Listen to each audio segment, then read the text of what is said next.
Assalamualaikum warahmatullahi wabarakatuh. Terima kasih sudah kembali lagi ke channel ini bersama saya, Septia Dwi Wardania di Septia Dwi Channel. Nah, jika pada video-video sebelumnya kita membahas materi pembelajaran untuk kelas 10, maka pada video kali ini kita akan naik satu tingkat, di mana kita akan membahas materi pembelajaran untuk kelas 11. Tentu saja masih dengan mata pelajaran yang sama, yaitu mata pelajaran Pendidikan Agama Islam dan Budi Pekerti.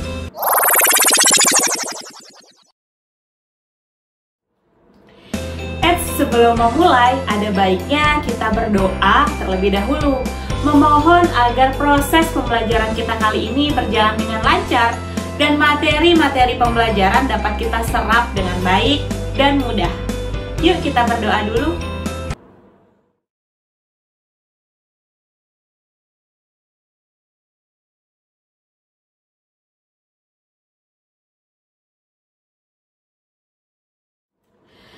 Oke, sebelum kita masuk ke materi pembelajaran, ada beberapa hal yang perlu kita pikirkan terlebih dahulu terkait keadaan kita saat ini.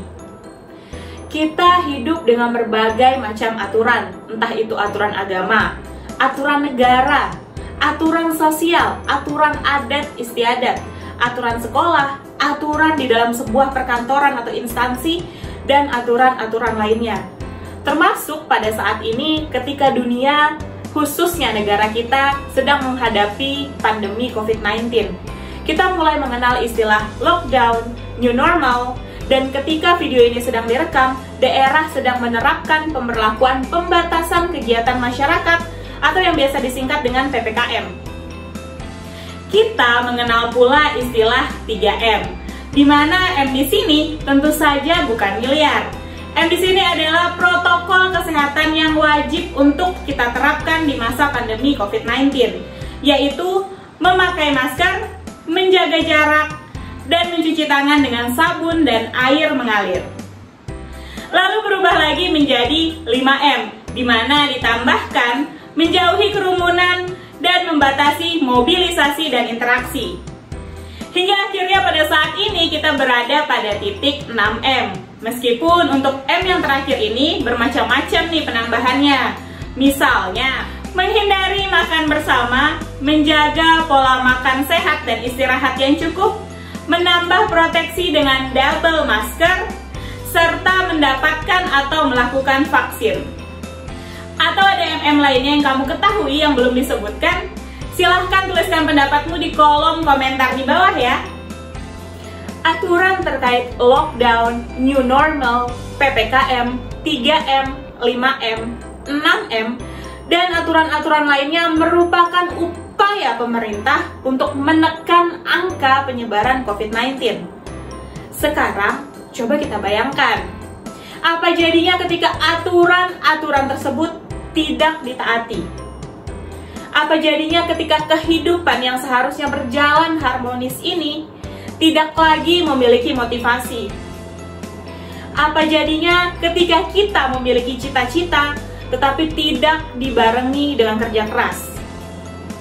Apa jadinya ketika kita berharap pandemi COVID-19 ini segera berakhir tetapi kita tidak menerapkan protokol kesehatan? Apa jadinya ketika harapan kita angka penyebaran COVID-19 ini semakin turun tetapi kita tidak berani mengecek kesehatan diri ketika kontak dengan pasien yang terkonfirmasi positif atau ketika kita memiliki gejala COVID-19. Mungkin semua itu hanya akan menjadi hayalan belaka. Ya memang, manusia boleh saja berhayal.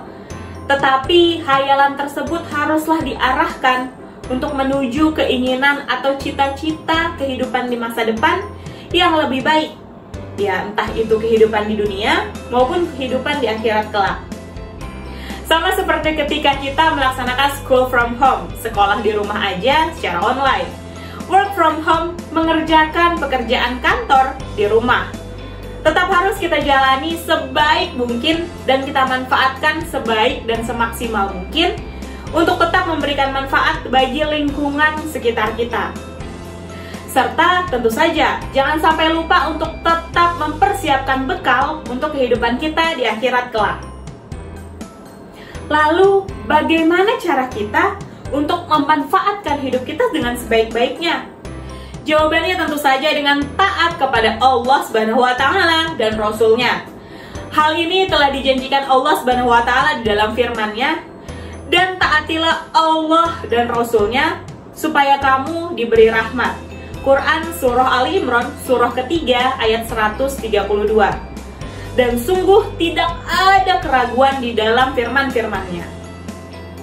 Sebagai manusia, tentu saja kita mengidam-idamkan, mencita-citakan kehidupan yang damai, tentram, dan bahagia.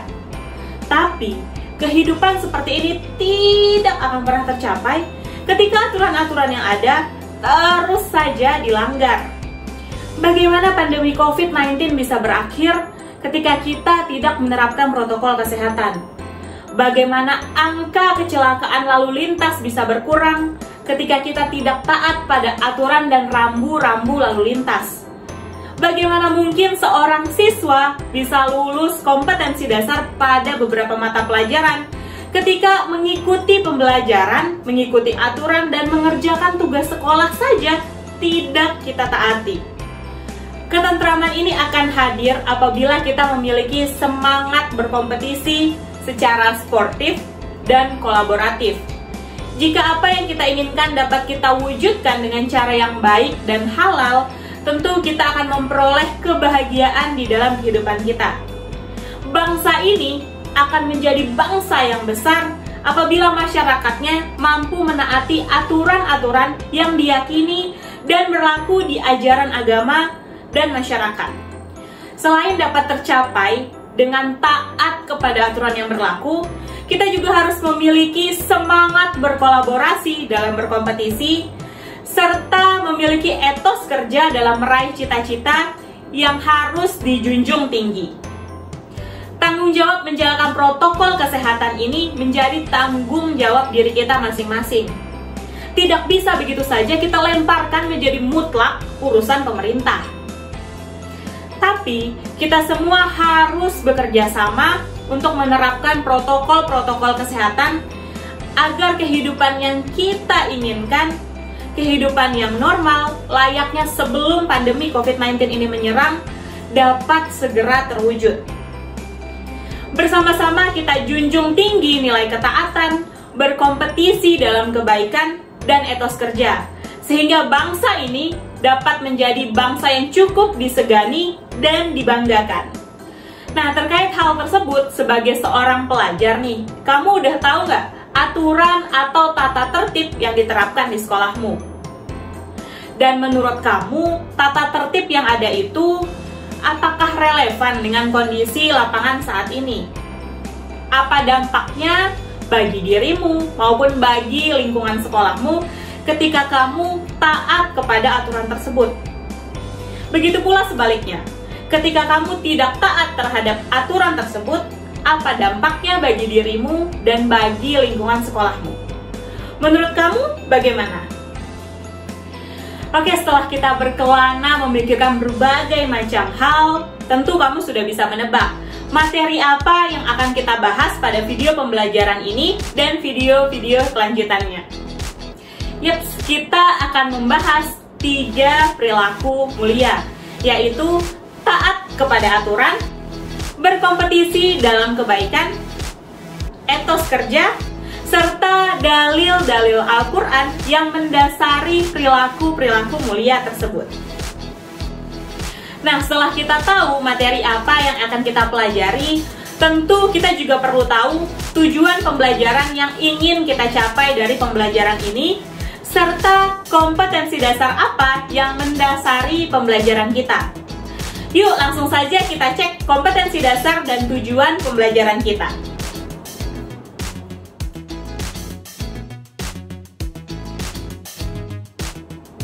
Kompetensi dasar terkait sikap spiritual 1.1. Terbiasa membaca Al-Quran dengan meyakini bahwa taat pada aturan, berkompetisi dalam kebaikan, dan etos kerja sebagai perintah agama. Kompetensi dasar terkait sikap sosial 2.1. Bersikap taat aturan, tanggung jawab, kompetitif dalam kebaikan, dan kerja keras sebagai implementasi dari pemahaman Quran Surah Al-Maidah Surah ke-5 ayat 48, Quran Surah An-Nisa Surah ke-4 ayat 59, dan Quran Surah At-Taubah Surah ke-9 ayat 105, serta hadis yang terkait. Kompetensi dasar terkait pengetahuan 3.1. Menganalisis makna Quran Surah Al-Maidah Surah ke-5 ayat 48, Quran Surah An-Nisa Surah ke-4 ayat 59, dan Quran Surah At-Taubah Surah ke-9 ayat 105, serta hadis tentang taat pada aturan, berkompetisi dalam kebaikan, dan etos kerja. Kompetensi dasar terkait keterampilan 4.1.1. Membaca Quran Surah Al-Maidah Surah ke-5 ayat 48, Quran Surah An-Nisa Surah ke-4 ayat 59, dan Quran Surah At-Taubah Surah ke-9 ayat 105 sesuai dengan kaidah tajwid dan makhrijul huruf. 4.1.2. Mendemonstrasikan hafalan Quran Surah Al-Maidah Surah ke-5 ayat 48, Quran Surah An-Nisa Surah ke-4 ayat 59, dan Quran Surah At-Taubah Surah ke-9 ayat 105 dengan fasih dan lancar. 4.1.3. Menyajikan keterkaitan antara perintah berkompetisi dalam kebaikan dengan kepatuhan terhadap ketentuan Allah sesuai dengan pesan Quran Surah Al-Maidah Surah ke-5 ayat 48, Quran Surah An-Nisa Surah ke-4 ayat 59, dan Quran Surah At-Taubah Surah ke-9 ayat 105. Oke, itulah tadi kompetensi dasar yang harus kita penuhi. Tentu udah ketebak dong tujuan pembelajarannya.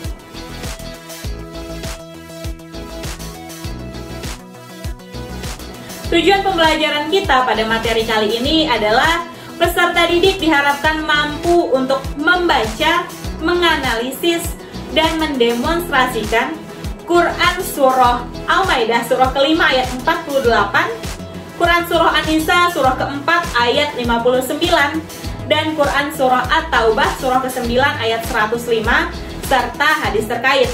Lalu menghubungkannya dengan 3 perilaku mulia, yaitu perilaku taat, kompetisi dalam kebaikan, dan etos kerja, serta menerapkannya dalam kehidupan sehari-hari. Baiklah, setelah kita tahu tujuan pembelajaran dan kompetensi dasarnya, langsung saja kita masuk ke materi pembelajarannya. Simak baik-baik ya. Siapkan buku, catatan, dan alat tulismu, lalu catatlah hal-hal penting di dalam materi pembelajaran kita.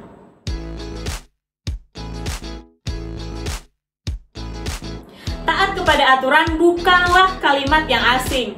Tentu kita sudah sering mendengar padanan kata ini. Jika kita tinjau dari Kamus Besar Bahasa Indonesia, taat adalah senantiasa tunduk dan patuh, baik kepada Tuhan, kepada pemerintah, dan lain-lain.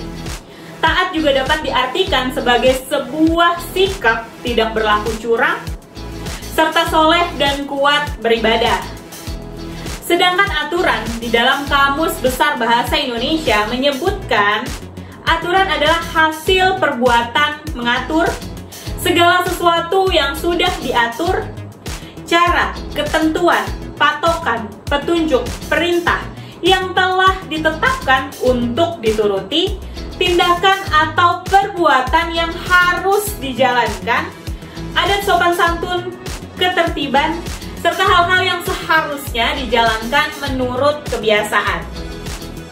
Berdasarkan makna yang telah kita dapatkan dari Kamus Besar Bahasa Indonesia, maka dapat kita simpulkan bahwa taat kepada aturan adalah sikap tunduk dan patuh kepada tindakan dan perbuatan yang telah dibuat dan diatur baik oleh Allah SWT, Rasul, pemimpin, dan lain-lain.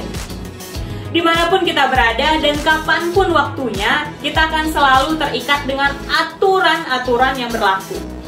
Sebagai hamba Allah Subhanahu wa Ta'ala, kita terikat dengan aturan Allah Subhanahu wa Ta'ala yang berasal dari firman-firman-Nya yang tertuang di dalam kitab suci Al-Quran. Kitab suci Al-Quran merupakan sumber hukum yang paling utama bagi umat Islam.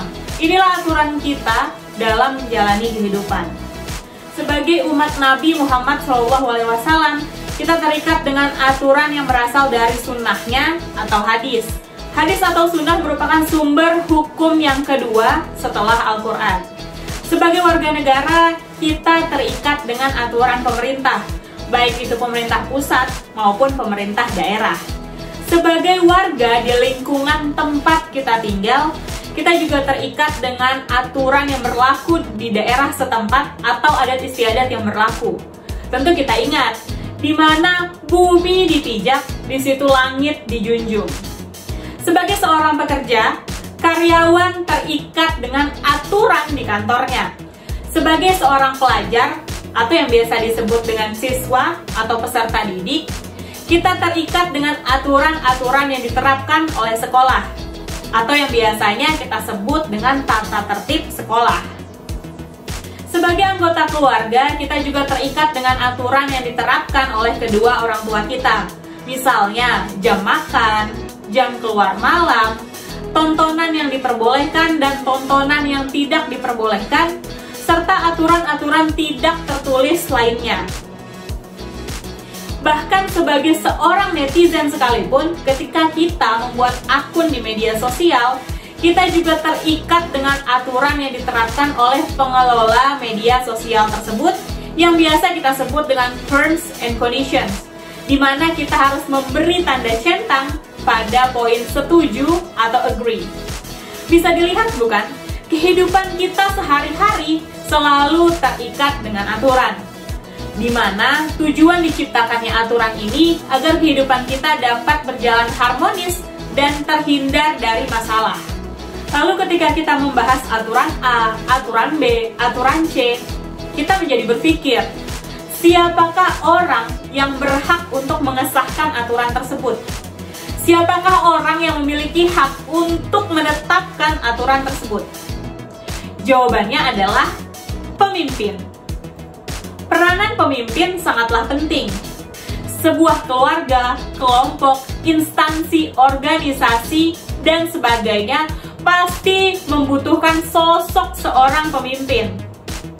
Tanpa seorang pemimpin, kestabilan dan keharmonisan tidak akan pernah tercapai. Tanpa seorang pemimpin, negara akan menjadi lemah dan terombang-ambing oleh kekuatan luar.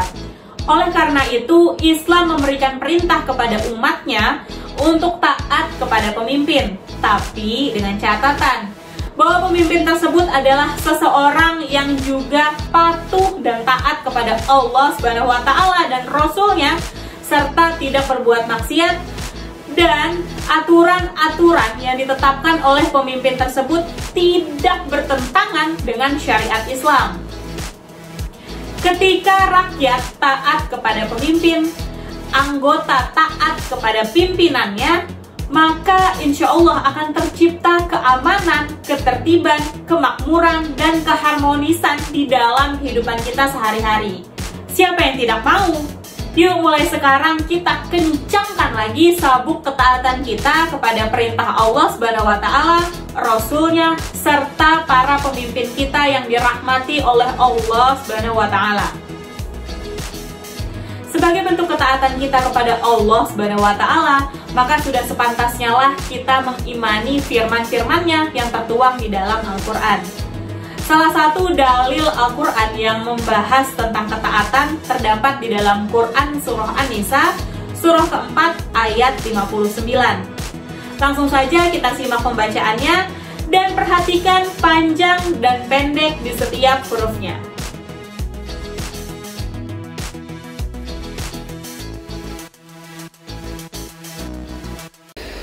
Bismillahirrahmanirrahim.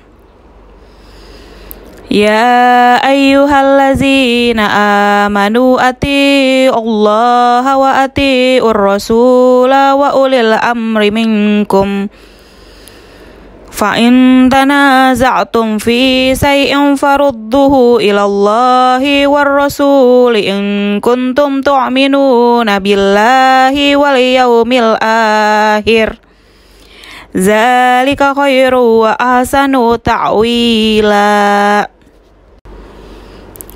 Dengan menyebut nama Allah yang Maha Pengasih lagi Maha Penyayang. Wahai orang-orang yang beriman, taatilah Allah dan taatilah Rasul Muhammad dan ulil amri pemegang kekuasaan di antara kamu. Kemudian jika kamu berbeda pendapat tentang sesuatu, maka kembalikanlah kepada Allah Al-Quran dan Rasul sunnahnya.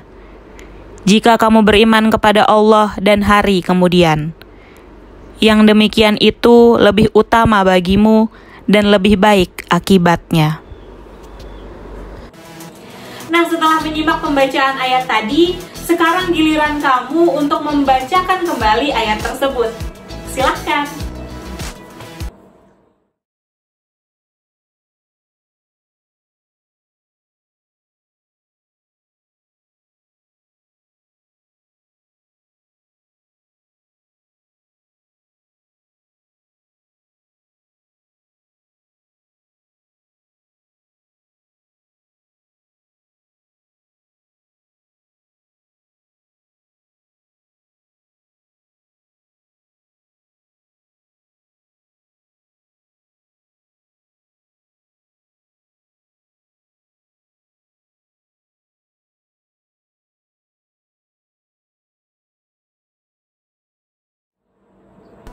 Oke, kalau kamu telah selesai membaca ayat tersebut, selanjutnya kita akan membahas alasan atau penyebab ayat tersebut diturunkan, yang biasa kita kenal dengan istilah asbabun nuzul.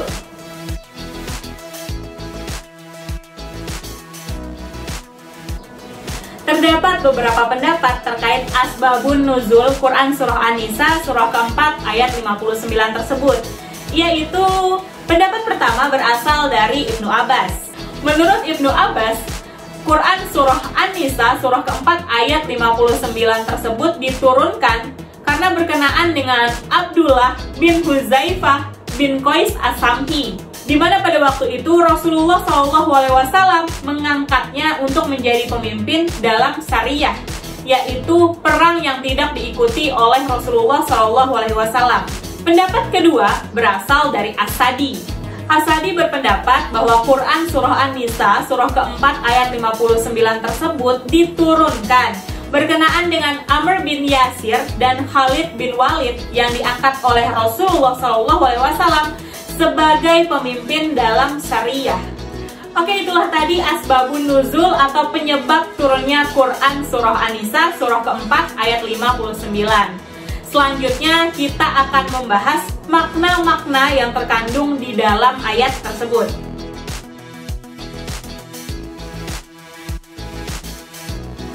Ketika mendengarkan dan mengulang kembali pembacaan Quran Surah An-Nisa Surah keempat ayat 59 tersebut, sebenarnya sudah jelas sekali makna-makna yang terkandung di dalamnya. Pertama, sebagai seseorang yang beriman, kita sudah sepantasnya patuh dan taat kepada Allah Subhanahu wa Ta'ala. Kedua, kita juga harus patuh dan taat kepada Rasul-Rasul Allah Subhanahu wa Ta'ala. Ketiga, kita juga harus patuh kepada ulil amri. Apa itu ulil amri? Akan kita bahas setelah ini. Keempat, jika di dalam kehidupan ini kita mengalami perbedaan pendapat dengan orang-orang beriman lainnya, maka kita harus mencari jawabannya di dalam Al-Quran sebagai sumber hukum Islam yang paling utama.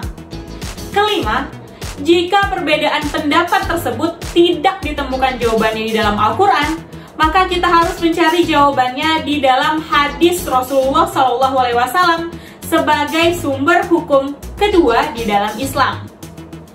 Nah, itulah tadi makna-makna yang terkandung di dalam Quran Surah An-Nisa Surah keempat ayat 59. Dan sesuai janji, kita akan membahas tentang ulil amri.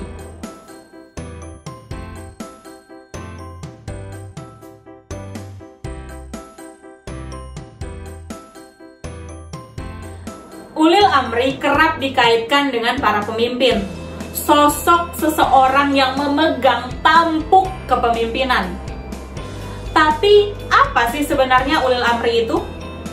Yuk langsung saja kita simak pendapat dari beberapa ahli.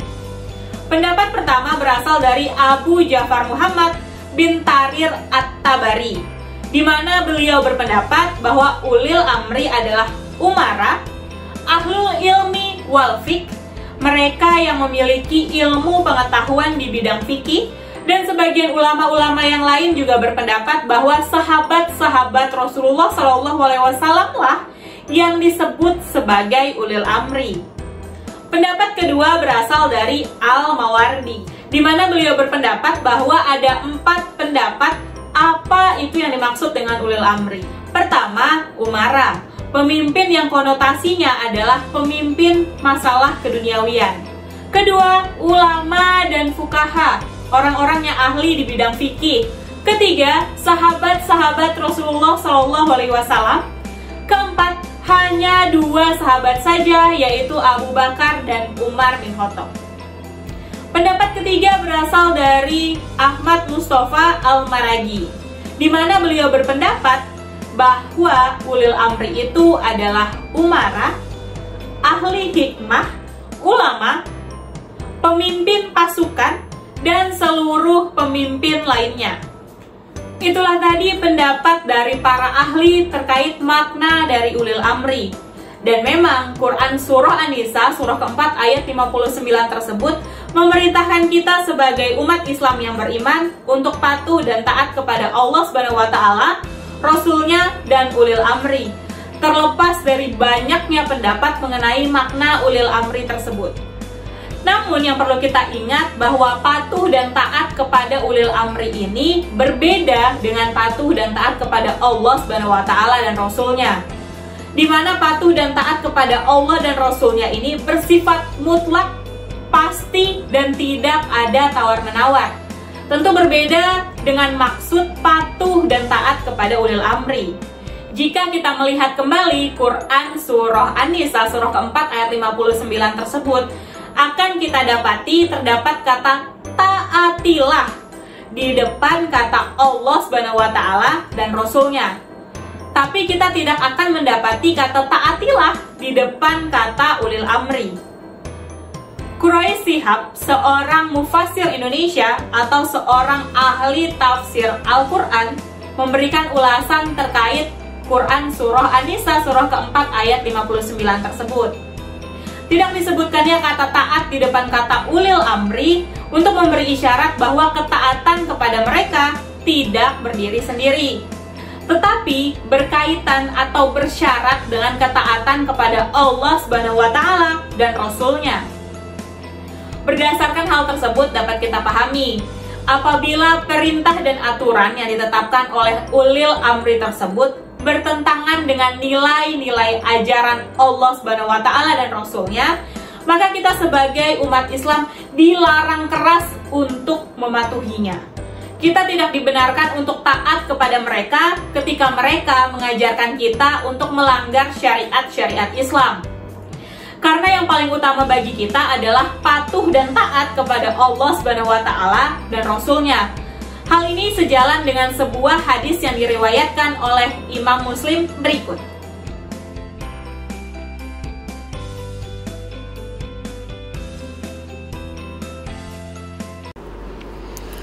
An Abi Abdirrahmani an Aliyin anna Rasulullah la ta'ata fi ma'siyatillah innamat ta'atu fil ma'ruf. Dari Abi Abdurrahman dari Ali, sesungguhnya Rasulullah SAW bersabda, tidak boleh taat terhadap perintah bermaksiat kepada Allah, sesungguhnya ketaatan itu hanya dalam hal yang ma'ruf. Hadis riwayat Muslim.